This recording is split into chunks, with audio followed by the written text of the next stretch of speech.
लाल बलुआ पत्थरों से बनी गलियों में ऊंटों की घंटियां बजती थी, दरबारियों की सजी हुई पालकियां गुजरती थी और बाजारों में दुकानदार अपनी बुलंद आवाजों में ग्राहकों को पुकारते थे।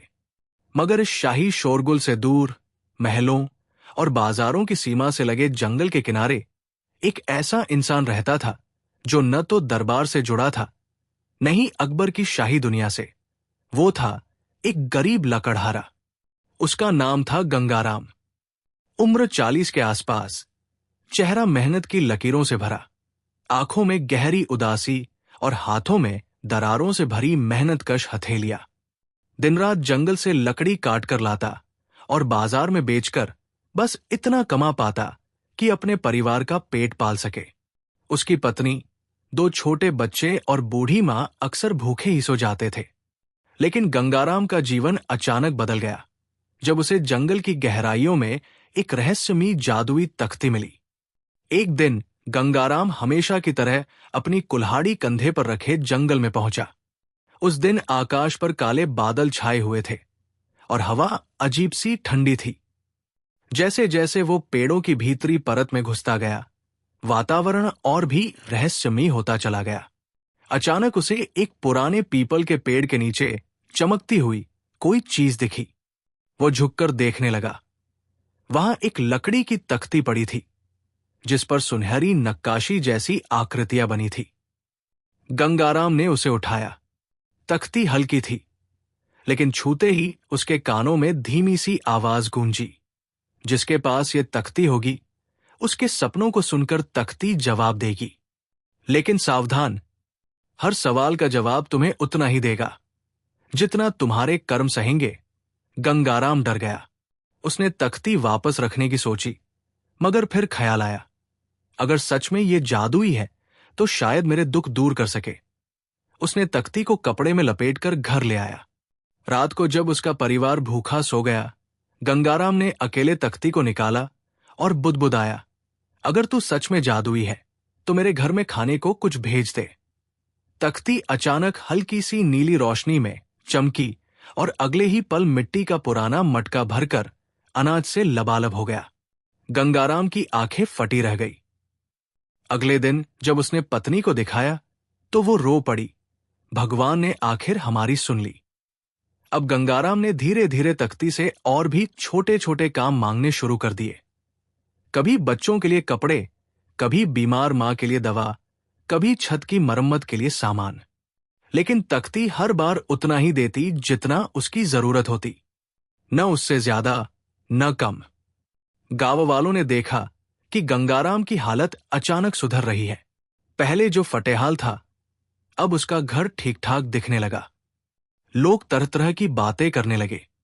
गंगाराम जरूर चोरी करता है, नहीं, जरूर कोई खजाना मिला है, या फिर ये किसी जादूगर से मिला होगा। धीरे धीरे ये खबर गांव से शहर तक पहुंची और शहर से होते हुए दरबारियों के कानों तक जा पहुंची। दरबार का एक लालची वजीर फैजी खान हमेशा से गरीबों से नफरत करता था और अपनी चालाकी से अकबर के सामने ऊंचा दिखना चाहता था। उसने जब गंगाराम की कहानी सुनी तो सोचा, अगर ये सच है तो वो तख्ती मेरे हाथ लगनी चाहिए। मैं इसे अपने फायदे में बदलूंगा। दरबार में जब ये किस्सा पहुंचा तो अकबर को बड़ा कौतूहल हुआ। उन्होंने बीरबल को बुलाकर कहा, बीरबल, सुना है एक लकड़हारा अचानक सुखी हो गया है। लोग कहते हैं उसके पास कोई जादुई तख्ती है। क्या यह सच है? बीरबल मुस्कराए। जहां तक मैंने सुना है, जहां धुआं उठता है वहां आग जरूर होती है, लेकिन इस आग की असलियत जाननी पड़ेगी। शायद ये मेहनत का फल हो और शायद कोई छलावा भी। अकबर ने आदेश दिया, लकड़हारे को दरबार में पेश किया जाए। अगले दिन गंगाराम कांपते हुए दरबार पहुंचा। सामने अकबर, बगल में बीरबल और इधर उधर दर्जनों दरबारी। अकबर ने सख्ती से पूछा, सच सच बताओ, तुम्हारे पास कौन सी तख्ती है? गंगाराम डरते डरते बोला, जहांपनाह, ये तो मुझे जंगल में मिली थी। मैंने इसका इस्तेमाल सिर्फ अपनी भूख मिटाने और परिवार की मदद करने में किया है। मैंने कभी कोई गुनाह नहीं किया। बीरबल ध्यान से उसकी आंखों को देख रहे थे। उनमें न तो झूठ की चमक थी, न लालच का अंधकार। लेकिन वजीर फैजी खान बीच में बोला, जहांपनाह, ये झूठ बोल रहा है, इसे सजा दी जानी चाहिए और तख्ती शाही खजाने में जमा होनी चाहिए। अकबर कुछ सोच ही रहे थे कि बीरबल ने धीरे से कहा, जहांपनाह, क्यों न हम इस तख्ती की परीक्षा करें। दरबार में तख्ती लाई गई। अकबर ने आदेश दिया, अगर यह सच में जादुई है तो इससे कहो हमारे सामने कुछ कर दिखाए। गंगाराम ने तख्ती से कहा, हे तख्ती, जहांपनाह के सामने अगर तू सचमुच जादुई है तो थोड़ी सी रोटी और पानी प्रकट कर। तख्ती हल्की सी चमकी और अगले ही पल शाही थाल में ताजी रोटियां और पानी का कटोरा आ गया। दरबार में हलचल मच गई। अकबर ने आश्चर्य से कहा, यह तो सचमुच अद्भुत है। लेकिन फैजी खान की आंखों में लालच और भी बढ़ गया। बीरबल ने सोचा, तख्ती सचमुच जादुई है, लेकिन इसके पीछे कोई और गहरा रहस्य भी छुपा है। आखिर ये तख्ती जंगल में क्यों मिली? ये किसकी थी? और क्या इसके इस्तेमाल की कोई सीमा है? उन्होंने तख्ती को गौर से देखा। उस पर अजीब सी लिपि लिखी थी, जो किसी पुराने ग्रंथ की तरह लग रही थी। बीरबल ने निश्चय किया कि वे अकेले में इस रहस्य को जानने की कोशिश करेंगे। उधर गंगाराम की हालत पतली थी। दरबारियों ने उसे घेर लिया, कुछ उसे डराते, कुछ उससे तख्ती खरीदने का प्रस्ताव रखते। उसी रात फैजी खान ने अपने गुप्त आदमी भेजे ताकि गंगाराम से तख्ती छीन सके। गंगाराम जाग रहा था। उसने तख्ती को पकड़े पकड़े प्रार्थना की, हे तख्ती, मुझे और मेरे परिवार को इन दुष्टों से बचा। तुरंत तख्ती से नीली धुंध निकली और दरवाजे पर खड़े गुंडे बेहोश होकर गिर पड़े। गंगाराम कांप उठा। ये तख्ती सिर्फ मदद ही नहीं करती, बल्कि रक्षा भी कर सकती है। लेकिन उसी समय उसकी पत्नी ने कहा, इतनी शक्ति खतरनाक भी हो सकती है। अगर कल दरबार में ये तख्ती हमसे छीन ली गई तो हमारा क्या होगा? गंगाराम चुप हो गया। अगले दिन बीरबल भेष बदलकर जंगल पहुंचे, जहां से तख्ती मिली थी। उन्होंने उस पीपल के पेड़ के नीचे खुदाई की और वहां एक पुराना लोहा बंधा संदूक पाया। संदूक खाली था, बस उसमें वही लिपि का एक टुकड़ा कागज पड़ा था जिस लिपि से तख्ती सजी थी। उसमें लिखा था, ये तख्ती संत योगीराज के तप से बनी है। ये केवल उन्हीं की मदद करेगी जिनके कर्म निष्कलंक हो, परंतु लालच की छाया पड़ते ही ये अपने मालिक को नष्ट कर देगी। बीरबल की आंखों में चमक आ गई। अब उन्हें असली खतरे का अंदाजा हो गया था। बीरबल दरबार लौटे। उन्होंने अकबर को सब कुछ बताने ही वाले थे कि तभी अचानक एक सन्यासी दरबार में आ पहुंचा। उसकी आंखें लाल थी और स्वर गूंजदार, ये तख्ती मेरी है, इसे लौटाओ वरना अनर्थ होगा। दरबार में सन्नाटा छा गया। गंगाराम सहमा हुआ खड़ा था। अकबर आश्चर्यचकित थे और बीरबल गहरी सोच में। दरबार के विशाल प्रांगण में अचानक आई उस सन्यासी की आवाज ने सबको स्तब्ध कर दिया था। ये तख्ती मेरी है, उसका स्वर गरज की तरह गूंजा। सन्यासी लंबा, दुबला, सफेद केशों और अग्निसी लाल आंखों वाला था। उसके कपड़े फटे पुराने मगर भीतर से कोई तेज प्रकट करते प्रतीत हो रहे थे। वो बिना झिझ के सीधा अकबर की आंखों में देख रहा था। अकबर ने भौहें चढ़ाते हुए कहा, कौन हो तुम? और ये कैसे दावा करते हो कि ये तख्ती तुम्हारी है? सन्यासी शांत स्वर में बोला, मैं योगीराज अनंतानंद का शिष्य हूं। वही योगीराज जिन्होंने ये तख्ती अपने तप और बलिदान से बनाई थी। इसका उद्देश्य था सच्चे और नेक लोगों की रक्षा। ये तख्ती जंगल की गोद में छुपाई गई थी ताकि केवल योग्य व्यक्ति ही इसे पाए। लेकिन अगर ये गलत हाथों में पड़ गई तो पूरा साम्राज्य विनाश की ओर बढ़ जाएगा। गंगाराम सिहर उठा। दरबारियों में खुसुर पुसुर शुरू हो गई। बीरबल सब देख रहे थे। उनके मन में सवाल उठ रहा था, क्या ये सन्यासी सच कह रहा है या फिर ये कोई चाल है तख्ती हथियाने की? गंगाराम कांपते हुए बोला, जहांपनाह, मैंने इस तख्ती का उपयोग कभी अपने स्वार्थ के लिए नहीं किया। बस भूख से बचने और परिवार की मदद के लिए किया। अगर ये सचमुच इस सन्यासी की है तो मैं इसे लौटा दूंगा। बीरबल ने धीरे से उसकी ओर देखा। उनकी पैनी आंखों ने गंगाराम की मासूमियत को फिर से पहचान लिया। मगर उन्हें डर था, अगर तख्ती सन्यासी को दे दी गई और वो दुष्ट निकला तो क्या होगा।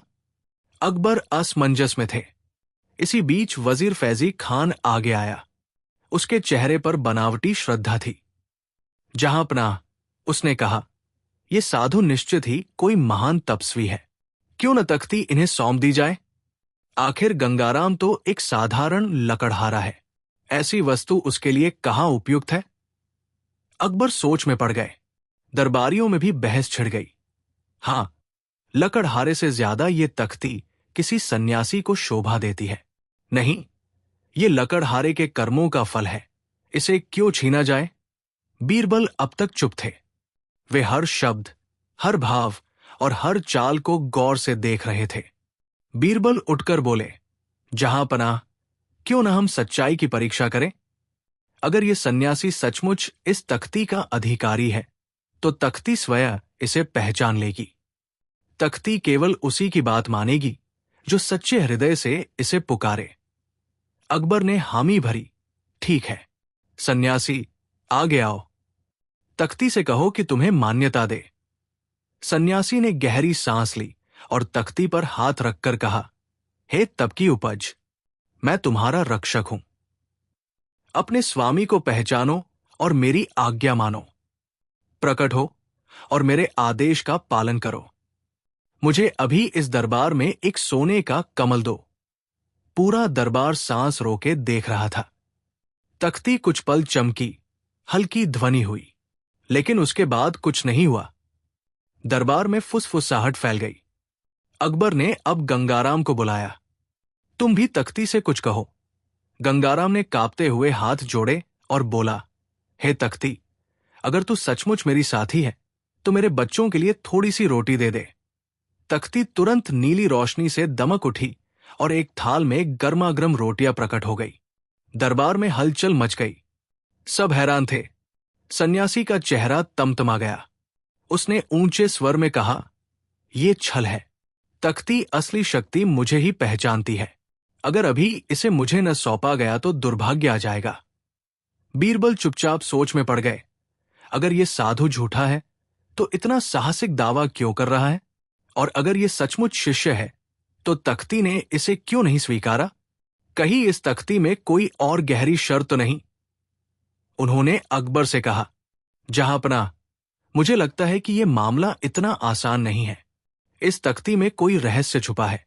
हमें इसे तुरंत किसी को नहीं सौंपना चाहिए। अकबर ने सिर हिलाया। बीरबल सही कहते हैं।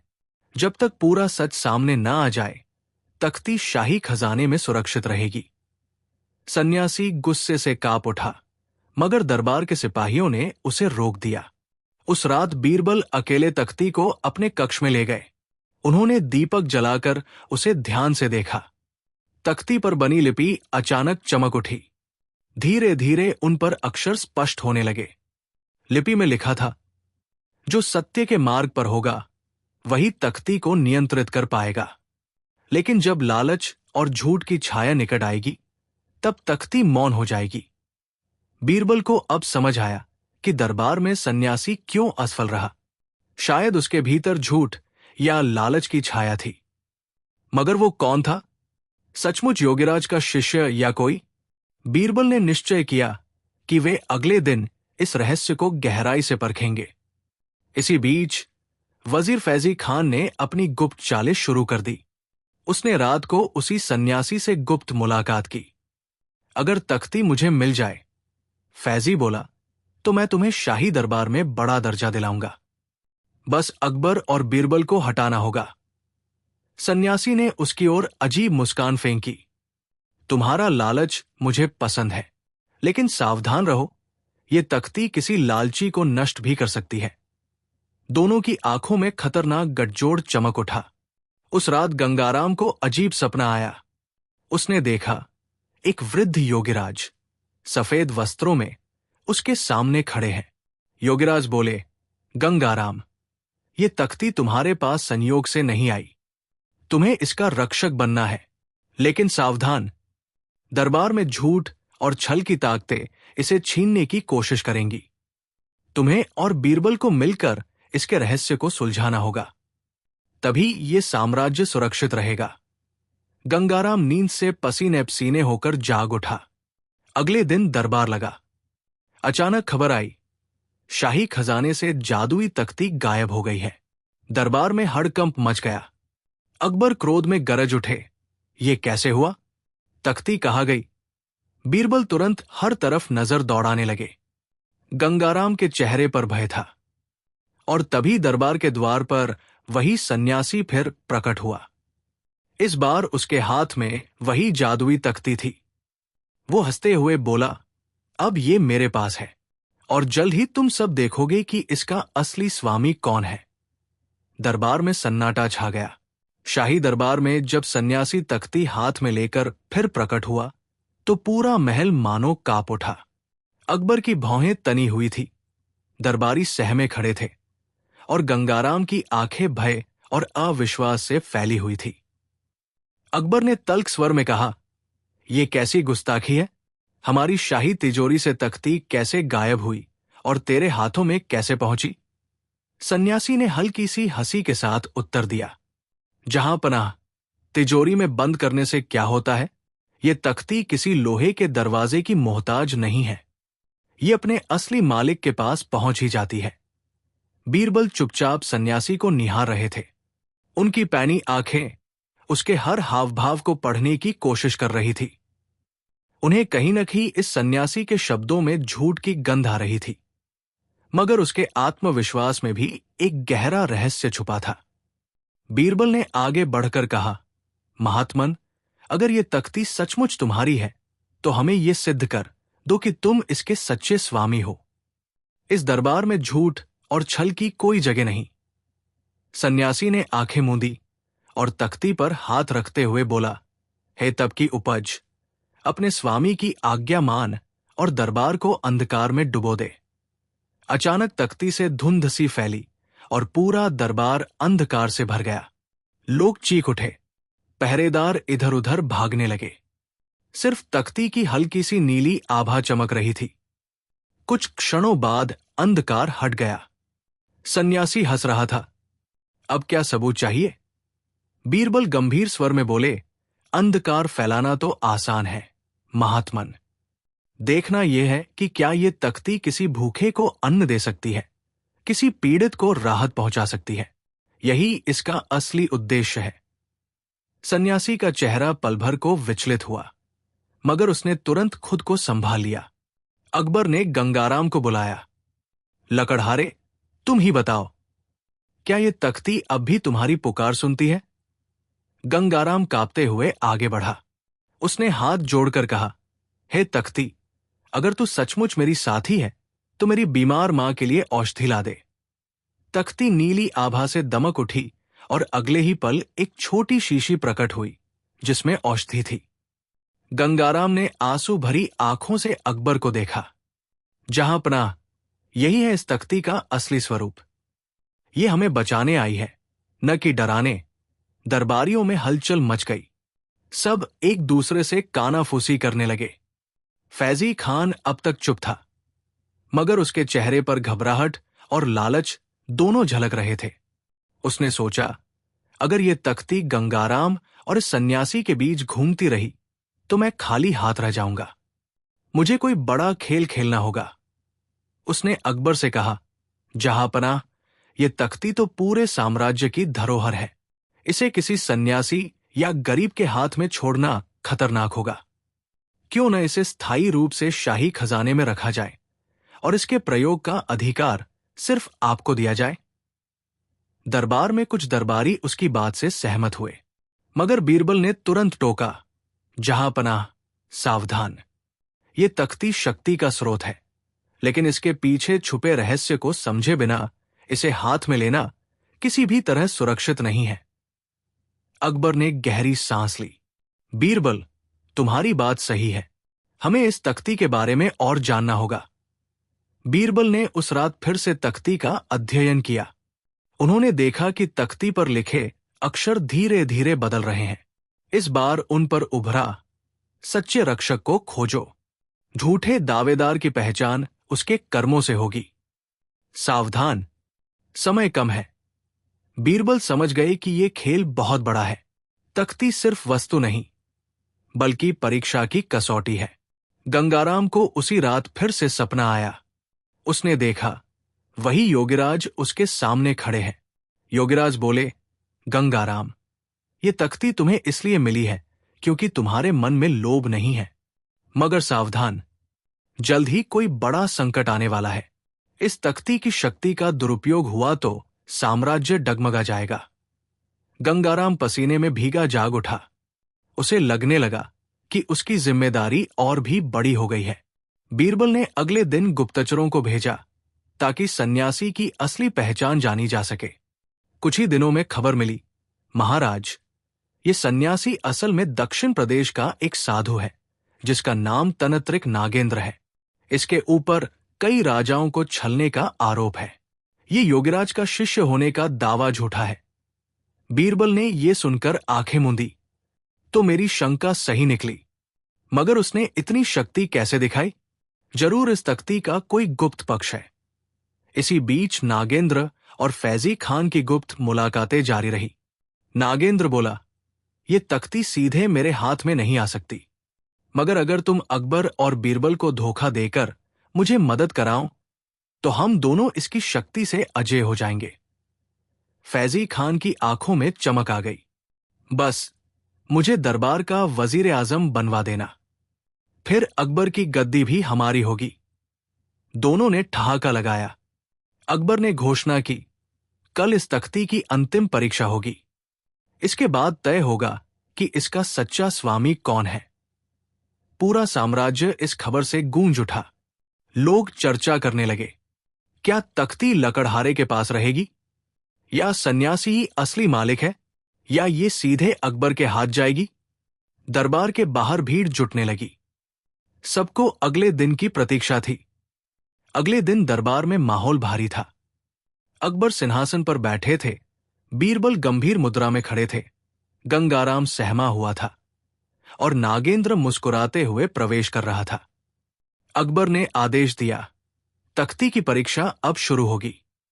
जो सच्चा होगा वही इसका स्वामी कहलाएगा। तख्ती दरबार के बीच में रखी गई। वो हल्की सी नीली रोशनी बिखेर रही थी। अचानक उसी समय महल की दीवारें हिलने लगी। बाहर से शोर आया, दरवाजे तोड़ दो, तख्ती हमें चाहिए। भीड़ महल की ओर बढ़ रही थी। अकबर चौंक उठे। बीरबल की आंखों में चिंता झलकने लगी। गंगाराम का चेहरा सफेद पड़ गया और नागेंद्र रहस्यमय मुस्कान के साथ बोला, यही है असली परीक्षा। अब देखना होगा कौन इस तख्ती का मालिक बनता है। दरबार में सन्नाटा छा गया। तख्ती और तेज चमकने लगी और सबकी नजरें उसी पर टिक गई। लकड़हारा, जिसका नाम अब दरबार में सब गुलाब असे जानने लगे थे, तख्ती लेकर अकबर के सामने खड़ा था। उसके चेहरे पर डर और विस्मय दोनों झलक रहे थे। अकबर ने उसे देखते हुए गंभीर स्वर में कहा, गुलाब, तुम्हारे पास जो तख्ती है उसमें निहित शक्ति साधारण नहीं है। ये न केवल तुम्हें बल्कि पूरे राज्य को प्रभावित कर सकती है। लेकिन सच ये भी है कि मैं इसकी गहराई को अब तक समझ नहीं पाया हूं। तुमने ये कैसे पाई? गुलाब ने कांपते स्वर में सारी कहानी दोहराई। जंगल, पेड़ों की खड़खड़ाहट, एक बूढ़े साधु का आशीर्वाद और फिर उस तख्ती का हाथ लगना। दरबार में सन्नाटा छा गया। सबकी नजरें बीरबल पर थी। बीरबल ने तख्ती हाथ में ली और बोले, जहां पनाह, मैंने इसे ध्यान से देखा है। यह साधारण लकड़ी की बनी हुई प्रतीत होती है, लेकिन इसके भीतर एक अदृश्य शक्ति है। मेरा अनुमान है कि यह तख्ती लिखावट को सिर्फ शब्द नहीं मानती, बल्कि उसे वास्तविकता का आदेश समझती है। मगर इसमें कोई न कोई छिपी शर्त अवश्य होगी, वरना इतना बड़ा जादू आसानी से किसी को क्यों मिल जाता? अकबर ने आदेश दिया, इसे यहीं पर आजमाया जाए। गुलाब ने डरते डरते तख्ती पर लिखा, दरबार में गुलाब की महक छा जाए। तुरंत हवा में मीठी खुशबू फैल गई। सैनिक, मंत्री और खुद अकबर भी आश्चर्यचकित रह गए। अकबर की आंखों में चमक आई, लेकिन बीरबल के माथे पर चिंता की लकीरें गहरी हो गई। बीरबल ने सोचा, ये तख्ती जितनी शक्तिशाली है उतनी ही खतरनाक भी है। अगर ये गलत हाथों में पड़ गई तो पूरा साम्राज्य संकट में पड़ सकता है। लेकिन सबसे बड़ा प्रश्न यह है कि इस तख्ती का वास्तविक स्वामी कौन है और साधु ने इसे गुलाब को क्यों दिया। इसी रात महल में एक अजीब घटना घटी। जब पहरेदार अपने अपने स्थान पर थे, तभी अचानक महल के पिछवाड़े से अजीब रोशनी निकलने लगी। सैनिक भागे तो देखा कि एक काली छाया महल की दीवारों पर घूम रही थी। सुबह खबर फैल गई, महल की तिजोरी से सोने की एक भारी गिन्नी गायब है, लेकिन ताले और दरवाजे सब वैसे ही सुरक्षित थे। अकबर भड़क उठे। उन्होंने तुरंत बीरबल को बुलाया। बीरबल, ये क्या माजरा है? क्या तख्ती का इस चोरी से कोई संबंध हो सकता है? बीरबल शांत स्वर में बोले, जहां पनाह, यही तो मुझे समझना है। मैं मानता हूं कि तख्ती अब सिर्फ गुलाब के नियंत्रण में नहीं रही। कोई और भी है जो इस रहस्य को जानता है और वो हमारे बीच छिपा बैठा है। गुलाब बेचैन था। तख्ती उसके लिए वरदान भी थी और अभिशाप भी। गांव के लोग उसे अब धनी गुलाब कहने लगे थे, लेकिन उसके मन में डर बैठा था कि कहीं ये तख्ती उसके अपनों को ही न छीन ले। एक रात उसने सपने में वही साधु देखा। साधु ने कठोर स्वर में कहा, गुलाब, तख्ती तुम्हें सिर्फ दी गई है, लेकिन इसका असली मालिक कोई और है। सावधान रहो, क्योंकि हर इच्छा की कीमत होती है और अब वो कीमत चुकाने का समय नजदीक है। गुलाब पसीने में भीगकर उठ बैठा। उसके भीतर भय का तूफान मचल रहा था। बीरबल ने एक योजना बनाई। उन्होंने कहा, जहां पनाह, अगर यह तख्ती सचमुच चोरी का कारण है तो हमें इसे परखना होगा। हमें देखना होगा कि इसके पीछे कौन सी शक्ति सक्रिय है और इसके लिए हमें एक जाल बिछाना होगा। उन्होंने गुलाब से कहा कि अगली बार तख्ती पर लिखे, जो भी इस तख्ती की चोरी करने आएगा वो दरबार के सामने प्रकट हो जाए। गुलाब ने कांपते हुए लिखा। सबकी नजरें तख्ती पर थी। अचानक दरबार के बीच में धुआं उठा और जब धुआं छंटा तो वहां कोई खड़ा था, काले कपड़ों में, चेहरा नकाब से ढका हुआ। दरबार में हलचल मच गई। सैनिकों ने उसे पकड़ लिया। अकबर ने गरज कर कहा, कौन हो तुम? लेकिन वो आदमी हंसने लगा। उसकी हंसी अजीब थी, जैसे किसी दूर गुफा से गूंज रही हो। उसने कहा, मैं वही हूं जिसका ये तख्ती असली अधिकार है। गुलाब ने इसे मुझसे छीन लिया है और अब मैं इसे वापस लेने आया हूं। सब स्तब्ध रह गए। बीरबल आगे बढ़े, अगर ये सच है तो साबित करो।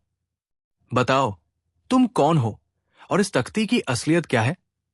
वो रहस्यमयी व्यक्ति कुछ कहना ही वाला था कि अचानक दरबार की सारी दीपकियां बुझ गई। अंधकार छा गया और जब रोशनी वापस आई तो वो व्यक्ति गायब हो चुका था। सिर्फ तख्ती ही जमीन पर पड़ी थी। बीरबल ने तख्ती उठाई और गंभीर स्वर में कहा, जहां पनाह, ये खेल अब और गहरा हो गया है। तख्ती के पीछे कोई ऐसी शक्ति है जो हमें सिर्फ भ्रमित ही नहीं कर रही, बल्कि हमारी आंखों के सामने से गायब भी हो सकती है। और जब तक हम इस तख्ती की असली उत्पत्ति नहीं जान लेते, ये खेल खत्म नहीं होगा। अकबर की आंखों में चिंता थी, लेकिन उनके स्वर में दृढ़ता थी। तो बीरबल, इस रहस्य को सुलझाना तुम्हारे ही जिम्मे है, चाहे कुछ भी करना पड़े। गुलाब अपने गांव लौट आया, लेकिन उसके मन में गहरी बेचैनी थी। रातों को उसे अजीब परछाइयां दिखने लगी। कभी कभी तख्ती पर बिना लिखे ही शब्द उभर आते, वापस करो वरना सब खो दोगे। दरबार में भी बेचैनी फैल गई थी। अकबर और बीरबल दोनों समझ गए थे कि ये खेल सिर्फ तख्ती का नहीं है, बल्कि इसके पीछे कोई और ही रहस्यमयी ताकत है। शायद वो साधु, या शायद कोई और अनदेखा दुश्मन। गुलाब अपने गांव लौट आया था। उसकी झोपड़ी अब भी वही थी, लेकिन उसकी जिंदगी बदल चुकी थी। अब गांव वाले उसे भाग्यशाली गुलाब कहने लगे थे। लोग दूर दूर से उसे देखने आते और तख्ती का रहस्य पूछते। लेकिन गुलाब की रातें बेचैनी में कट रही थी। अक्सर वो नींद में चौंक कर उठ बैठता, क्योंकि उसे लगता कोई उसके कान में फुसफुसा रहा है, तख्ती हमारी है, इसे वापस करो। एक रात उसने देखा कि तख्ती पर बिना कुछ लिखे ही शब्द उभर आए, मालिक लौटेगा, तैयार रहो। गुलाब के हाथ कांपने लगे। वो समझ गया कि अब ये सिर्फ उसके बस की चीज नहीं है। उधर अकबर का दरबार भी बेचैन था। तख्ती को महफूज रखने के लिए उसे किले के भीतर लोहे के मजबूत संदूक में बंद कर दिया गया। चारों ओर पहरा बैठा दिया गया। अकबर ने बीरबल से कहा, बीरबल, मुझे लगता है ये मामला सिर्फ एक साधु या नकाबपोश का नहीं है। इसमें कोई और बड़ी शक्ति शामिल है। कहीं ऐसा न हो कि ये तख्ती हमारे साम्राज्य को ही निगल जाए। बीरबल गंभीरता से बोले, जहां पनाह, यही मेरा डर भी है, लेकिन हमें इसका समाधान खोजना होगा और इसके लिए हमें तख्ती की असली उत्पत्ति जाननी होगी। जब तक हम ये नहीं जान लेते कि इसे किसने और क्यों बनाया, तब तक रहस्य गहराता ही जाएगा। बीरबल ने अपने भरोसेमंद जासूसों को भेजा। उन्होंने जंगलों में, पहाड़ियों पर और गांवों में उस साधु के बारे में सुराग ढूंढने की कोशिश की जिसने गुलाब को तख्ती दी थी। कई दिनों की खोज के बाद खबर आई कि उत्तर की पहाड़ियों में एक गुफा है जहां पुराने समय में अमृत साधु नाम का तपस्वी रहता था। कहा जाता था कि वो भविष्य देख सकता था और उसने कई अद्भुत वस्तुएं बनाई थी। बीरबल ने यह खबर सुनकर सोचा, तो क्या वही साधु गुलाब को मिला था? और क्या ये तख्ती उसी की रचना है? इसी बीच दरबार में फिर हलचल हुई। एक रात सैनिकों ने महल की दीवारों पर परछाइयां देखी। वे भागे, पर किसी को पकड़ नहीं पाए। सुबह जब तख्ती वाले संदूक की जांच हुई तो सबके होश उड़ गए। संदूक बंद था, ताले सलामत थे, पहरेदार अपनी जगह पर थे, लेकिन तख्ती अंदर से गायब थी। अकबर गुस्से से लाल हो गए। ये असंभव है। अगर तख्ती हमारे दरबार से ही गायब हो सकती है, तो सोचो इसके पीछे कौन सी शक्ति काम कर रही है। तभी दीवार पर एक संदेश खुदा हुआ मिला, मालिक लौट आया है, तख्ती अब उसी की होगी। दरबार में सन्नाटा छा गया। अब सबकी नजरें गुलाब पर गई। कई दरबारी कहने लगे कि ये सब उसी का किया हुआ है। जहां पनाह, इस साधारण लकड़हारे ने हमें धोखा दिया है। ये सब उसी की चाल है ताकि वो तख्ती का मालिक बना रहे। गुलाब रो पड़ा, जहां पनाह, मैं कसम खाता हूं कि मैंने कुछ नहीं किया। मुझे तो खुद नहीं पता कि ये सब कैसे हो रहा है। मैं तो इस तख्ती से पीछा छुड़ाना चाहता हूं। अकबर ने बीरबल की ओर देखा। बीरबल ने शांत स्वर में कहा, जहां पनाह, मुझे लगता है कि गुलाब निर्दोष है। असली दोषी कोई और है जो हमारे बीच छिपा है और हमें लड़वाना चाहता है। बीरबल ने प्रस्ताव रखा, जहां पनाह, अगर हमें सच जानना है तो हमें उस साधु की खोज करनी होगी। वही इस तख्ती की असली कहानी बता सकता है। मुझे गुलाब को साथ लेकर उत्तर की पहाड़ियों की ओर जाना होगा। अकबर ने सहमति दी। ठीक है बीरबल, लेकिन सावधान रहना। मुझे डर है कि ये यात्रा आसान नहीं होगी। बीरबल और गुलाब घोड़े पर सवार होकर निकले। रास्ते में घने जंगल आए, खाइया और ऐसे गांव जहां लोग अजीब बातें करते थे। एक गांव में बूढ़ी औरत ने उन्हें चेताया, मत जाओ उस गुफा की ओर। वहां अंधेरे की परछाइयां रहती है। जिसने भी कदम रखा वो वापस नहीं लौटा। लेकिन बीरबल ने हिम्मत नहीं हारी।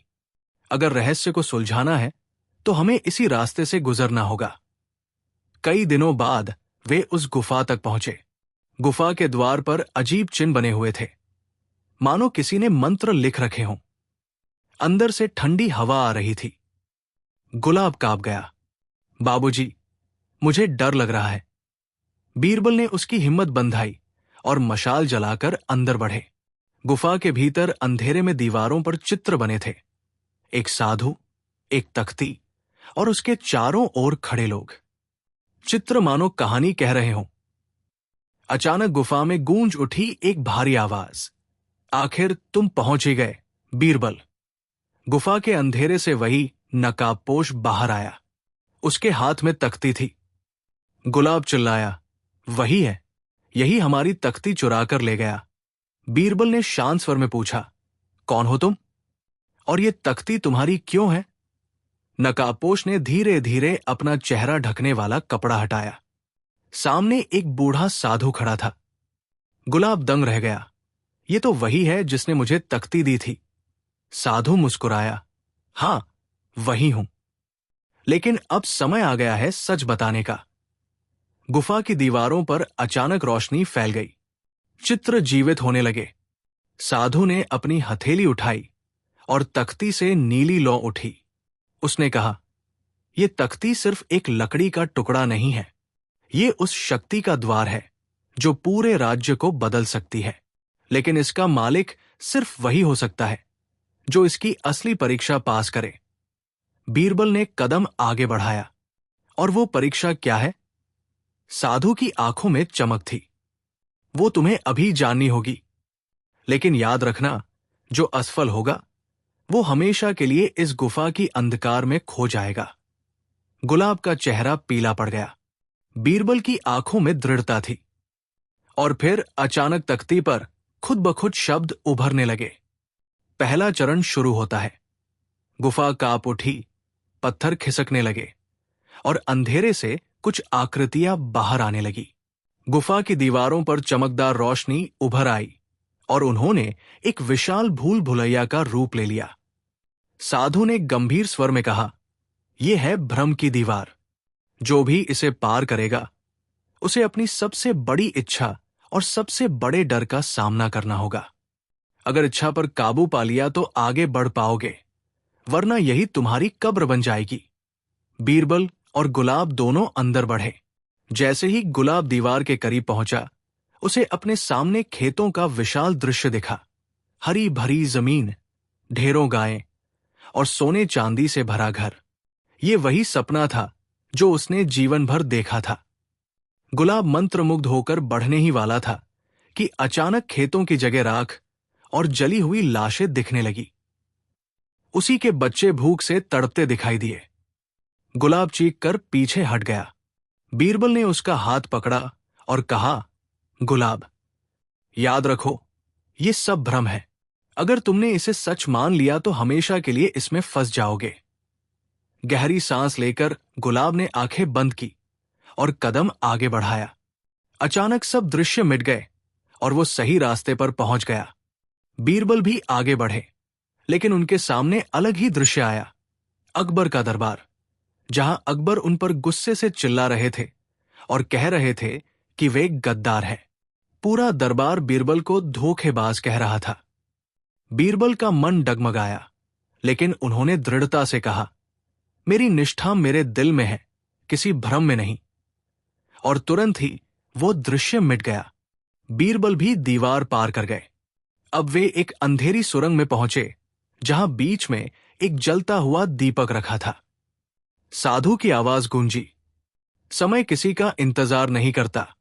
अगर तुम इस दीपक को बुझने से पहले अगले दरवाजे तक पहुंचा दोगे, तभी आगे बढ़ सकोगे। लेकिन रास्ते में जो बाधाएं आएंगी, उन्हें तुम रोक नहीं सकोगे। गुलाब ने दीपक उठाया। रास्ता संकरा और उबड़ खाबड़ था। अचानक हवा का तेज झोंका आया। गुलाब कांप गया और दीपक लगभग बुझ गया। लेकिन बीरबल ने तुरंत अपनी पगड़ी से ढक दिया। आगे पत्थरों की बारिश होने लगी। गुलाब डर गया, लेकिन बीरबल ने उसे ढाल बनकर बचाया। वे धीरे धीरे आगे बढ़े और आखिरकार दीपक को सुरक्षित दरवाजे तक पहुंचा दिया। दरवाजा अपने आप खुल गया। अब वे एक बड़े कक्ष में पहुंचे। वहां बीच में एक विशाल दर्पण था। साधु की आवाज गूंजी, यह है सच्चाई का दर्पण। इसमें हर व्यक्ति अपनी आत्मा का असली चेहरा देखेगा। अगर कोई अपनी सच्चाई से डर गया तो यह दर्पण उसे निगल जाएगा। गुलाब कांपते हुए दर्पण के सामने खड़ा हुआ। उसमें उसने खुद को देखा, एक गरीब लकड़हारा, लेकिन लालच से भरी आंखें। उसने देखा कि अगर तख्ती उसके पास रही तो वो अपने ही गांव वालों को धोखा देगा। गुलाब चिल्लाया, नहीं, मैं ऐसा नहीं बनना चाहता। अचानक दर्पण से एक रोशनी निकली और उसने गुलाब को सही रूप दिखा दिया। एक ईमानदार इंसान जो मेहनत से जीना चाहता है। गुलाब के आंसू निकल आए। फिर बीरबल दर्पण के सामने खड़े हुए। उन्होंने देखा कि अगर वे चाहें तो खुद बादशाह बन सकते हैं, लेकिन उन्होंने दृढ़ स्वर में कहा, मैं बीरबल हूं और मेरी पहचान है बादशाह का वफादार होना। मुझे सिंहासन की नहीं, सच्चाई की परवाह है। दर्पण चमक उठा और दोनों को आगे का रास्ता मिल गया। अब वे गुफा के सबसे गहरे हिस्से में पहुंचे। वहां साधु उनके इंतजार में था। तख्ती उसके हाथ में थी और उसके चेहरे पर रहस्यमयी मुस्कान। तुमने तीनों चरण पार कर लिए, साधु बोला, लेकिन असली परीक्षा अब शुरू होगी। ये तख्ती तुम्हारे सपनों को पूरा कर सकती है, लेकिन इसकी कीमत है तुम्हारा विश्वास, तुम्हारा त्याग। बीरबल ने गहरी नजर से साधु को देखा। तुम कौन हो और ये तख्ती आखिरकार है क्या? साधु ने धीरे धीरे अपना रूप बदलना शुरू किया। उसकी सफेद दाढ़ी गायब हो गई, चेहरा बदल गया। सामने वही नकाबपोश खड़ा था। गुलाब चौंक गया, तो ये सब नाटक था? नकाबपोश हंसने लगा, हां, मैं वही हूं। ये तख्ती मैंने बनाई थी, लेकिन मेरी आत्मा इससे बंध गई। अब मैं अमर हूं, लेकिन इस तख्ती के बिना अधूरा हूं। इसे वापस चाहिए, और इसके लिए मैं किसी भी हद तक जा सकता हूं। बीरबल ने शांत स्वर में कहा, अगर यह तख्ती तुम्हारी है तो फिर तुमने गुलाब को क्यों दी? और अगर तुम अमर हो तो इसे वापस लेने के लिए इतनी चालें क्यों चली?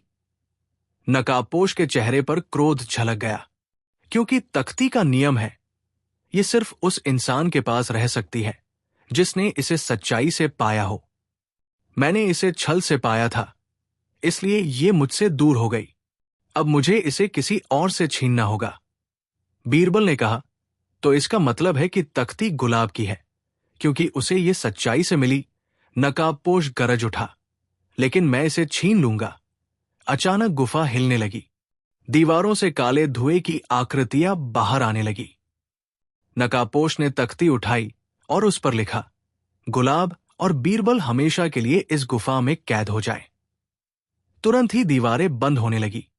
बीरबल ने झटपट तख्ती की ओर छलांग लगाई और अपने खंजर से उस पर लिखे शब्दों को काट डाला। जैसे ही शब्द मिटे, दीवारें रुक गई।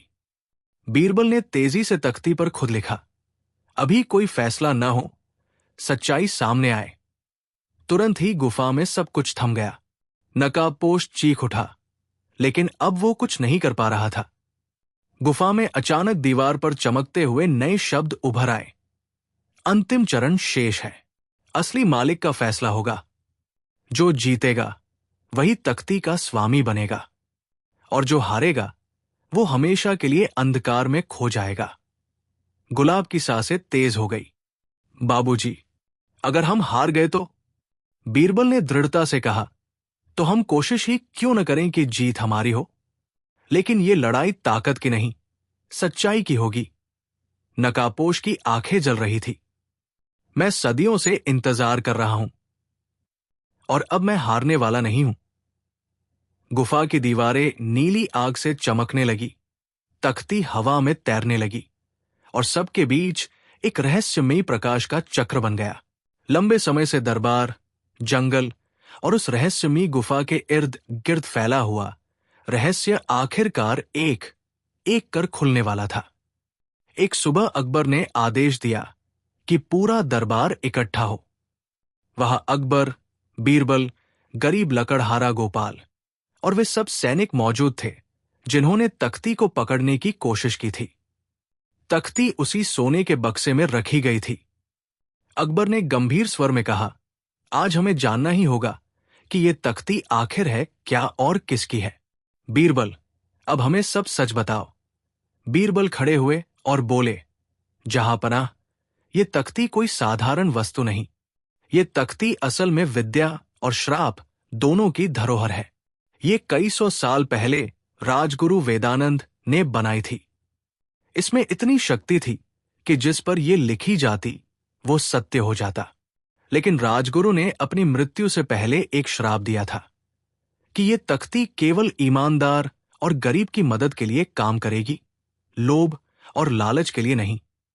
दरबार स्तब्ध रह गया। बीरबल ने आगे कहा, इस तख्ती ने गोपाल को इसलिए चुना क्योंकि वो गरीब होने के बावजूद ईमानदार और मेहनती है, लेकिन साथ ही ये तख्ती उसे परीक्षा में भी डाल रही थी। हर घटना, हर बाधा, यहां तक कि सैनिकों और चोरों का हमला, सब इस परीक्षा का हिस्सा था। गोपाल आंसुओं से भर गया। उसने कहा, महाराज, मैंने कभी इसे पाने की इच्छा नहीं की थी। ये मुझे संयोग से मिली, लेकिन इसने मेरे जीवन को उलझा दिया। बीरबल ने उस तख्ती को दरबार में सबके सामने उठाया। जैसे ही उसने तख्ती पर सूर्य की किरण पड़ी, उस पर लिखे अक्षर चमकने लगे। उस पर लिखा था, सत्य की राह पर चलने वाला ही मेरी शक्ति का अधिकारी है। झूठ, लालच और छल मेरी अग्नि में भस्म हो जाएंगे। ये पढ़ते ही सबको समझ आ गया कि तख्ती केवल सही व्यक्ति के हाथों में रह सकती है। अकबर ने गहरी सांस लेते हुए कहा, बीरबल, अगर ये तख्ती इतनी शक्तिशाली है तो ये पूरे साम्राज्य के लिए भी खतरा हो सकती है। क्या इसे नष्ट किया जा सकता है? बीरबल मुस्कुराए।